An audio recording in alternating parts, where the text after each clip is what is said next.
لبيك رمضان لبيك رمضان لبيك رمضان. زما عزتمند مشرانو، الله تبارک و تعالی قدردان دی چاچی د الله تبارک و تعالی مونږ او تاسو مسلمانانو ته د راکړې شوی میاشتې قدردانی وکړه. هغه باندې الله ټول کال فراخي راولي.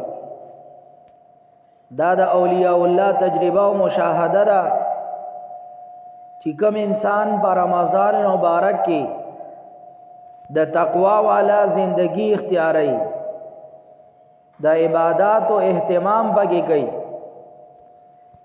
د ګناهونو پکې ځان ساتي، الله تبارک وتعالى د کال باقی میاشتې دغه انسان ته د تقوا او د عبادت او د ګناهونو نه بچ کېدل دا ورته اساني. رمضان المبارک دغه مبارک میاش الحمدلله په خیر خیریت سره تیر شو. دا غي د تلو نه بعد مونږ تاسو له پکار دي چې د خپل ژوندۍ جایزه والو چې مونږ په رمضان المبارک کې څه فائدہ وکړه او سم نقصان وکړو. رمضان المبارک کې د قران کریم تلاوتونه، د الله ذکرونه، نفلی عبادت، دعاګانی، جمع سره منځونه، صدقې خیراتونه، دا د دې انسان پابندي کول او دا پابندۍ سره بدی روزه کې کېدل. نو دا یاد ساته دا عبادت رواجی نه دي او نو موسمی دي چې د یو موسم سره خاص وي بس بیا دی انسان هغه عبادت نه کوي، بلکې باقی میاشتې به بیا غافل نه. مومن داغه به ټول زندگی داسې تیرېدل بکار دي څنګه چې د رمضان مبارک پدې کې د زندگی تیریږي. څنګه چې په رمضان المبارک کې تا تلاوت اهتمام او پابندی کولا، د کال باقی میاشتې مجره د قران کریم د تلاوت اهتمام او پابندی کوا.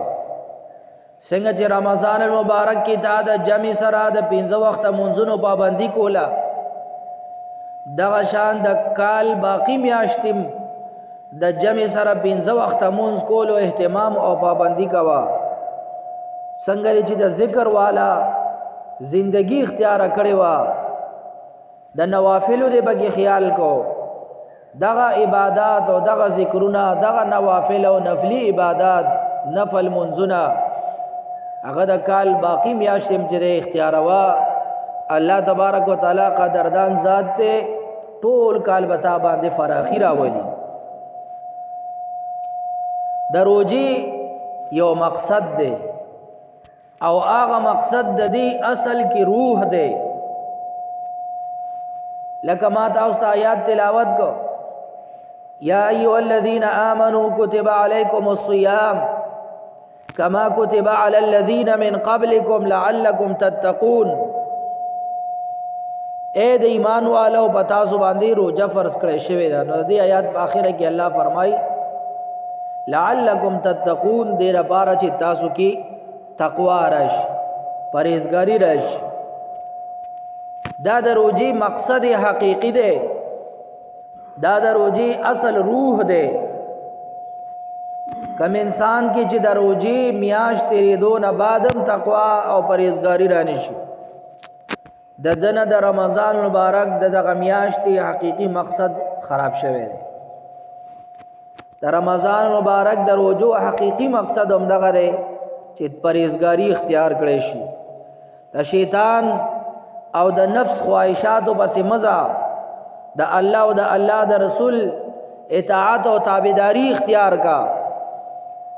صرف اولګه تیرول دا عبادت نه لري، बल्कि बागे की द अल्लाह रजामंदी परहेजगारी अल्लाह खुशालोल अल्लाह रसूल खुशालोल अल्लाह द अल्लाह द रसूल ताबेदारी कोल इताअत कोल दगा बकी असल मकसूदी चीज़ दे और दगा द रमज़ान मुबारक हकीकी मकसद दे। तुमने अब तक सिर्फ नाम लिया से घुमन का, तुम्हें मालूम ही कब है मकाम लिया से घुमन का।